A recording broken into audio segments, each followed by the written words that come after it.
Hola, buenos días. Mi nombre es Diego Guzmán y acompañado de mis compañeros Giovanni Gómez y Gal Rodríguez, hablaré sobre la evolución del Renacimiento en Europa mediante sus principales representantes, así como sus principales características y repercusiones en la historia moderna.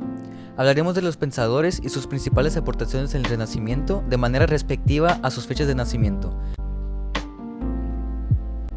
Giovanni Pico della Mirandola fue un filósofo, estudioso y humanista italiano cuya corta e influyente vida fue de gran impacto en el movimiento de resurrección del humanismo de la antigua filosofía griega durante el Renacimiento.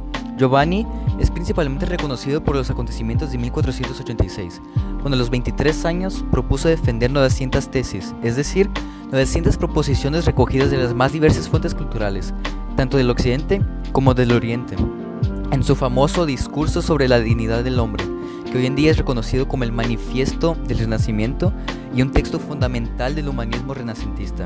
También creía que todas las religiones comparten algunos elementos de verdad, algo que lo llevó a proponer la creación de una síntesis de las principales grandes religiones y filosofías, incluyendo aquellas de Platón y Aristóteles. Además, es reconocido por el inicio de la revitalización de la dignidad humana y del concepto del libre albedrío. Decía que el libre albedrío, cuando bien dirigido, puede convertir los seres humanos en seres divinos y si mal dirigido, hacia seres perversos. Nicolás Maquiavelo, una de las figuras más representativas del Renacimiento italiano, fue un diplomático, filósofo político y escritor italiano. Nació en el seno de una familia relacionada con la nobleza, aunque pobre. Es hasta 1498 que empieza a trabajar para la República como secretario de la Segunda Cancillería. Posteriormente, participó en la guerra contra Pisa. Se casó con Marietta Corsini y tuvo más de 6 hijos. En 1502, efectuó su primer labor diplomática en Francia frente a la embajada de César Borgia.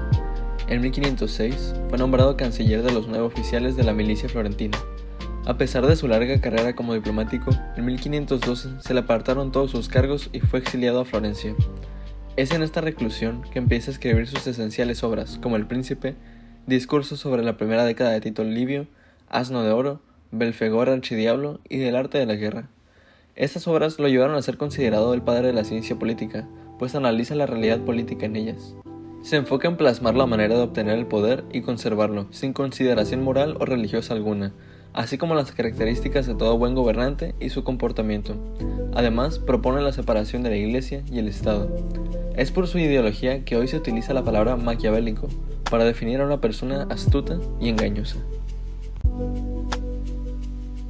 Giordano Bruno fue un filósofo, astrónomo, matemático y ocultista italiano. Ingresó en un convento dominico en 1565 y después de ser ordenado sacerdote en 1572, abandonó la iglesia 4 años después tras acusaciones de herejía y se mudó a Ginebra en 1578. A partir de entonces, viajó por Europa como orador y profesor, rechazando la astronomía geocéntrica tradicional y adoptando una teoría aún más radical que la de Copérnico.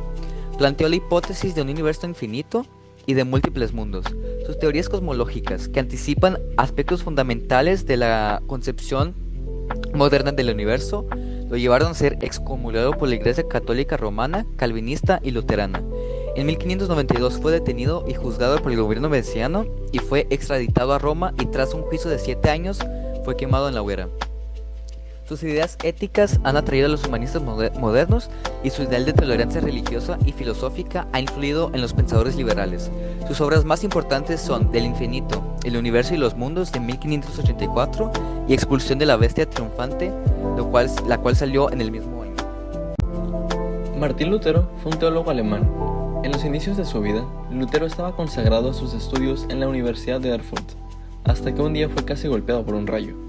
Este impactante suceso lo llevó a reflexionar sobre la muerte y supo que no quería enfrentar a Dios sin estar preparado, por lo que decidió convertirse en monje.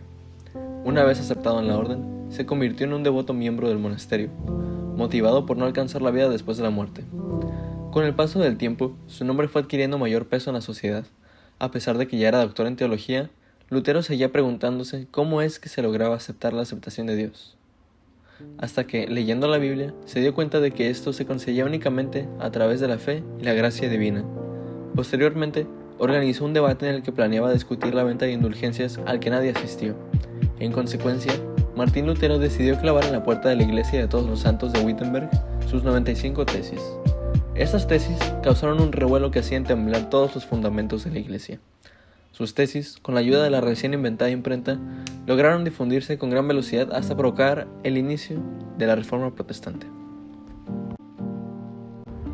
El Renacimiento es un periodo que trasciende en dar continuidad a pensamientos, ideologías y conocimientos. Es el nombre de un amplio movimiento cultural que se produjo en Europa Occidental durante los siglos XV y siglo XVI. Fue un periodo de transición entre la Edad Media y los inicios de la Edad Moderna. Fue fruto de la difusión de las ideas del humanismo, la principal corriente que consideraba al hombre como el centro y la medida fundamental de todas las cosas, a diferencia del teocentrismo de la Edad Media, en la que todo giraba en torno a Dios. Esa nueva libertad de pensamiento permitió que se produjeran grandes avances en diferentes campos de estudio y áreas de conocimiento, avances tanto en la ciencia y la tecnología. Durante el Renacimiento se hicieron grandes descubrimientos como la teoría heliocéntrica, que situaba al Sol y no a la Tierra en el centro del universo. El telescopio y la imprenta fueron grandes avances. El Renacimiento se destacó como un periodo en el cual el ser humano tuvo la voluntad de volver al camino de la ciencia y la lógica, que había sido empezado por los filósofos griegos y que había dominado en las élites culturales del Imperio Romano y por el teocentrismo. Muchísimas gracias por su atención. Estas fueron las fuentes utilizadas para el desarrollo de este video.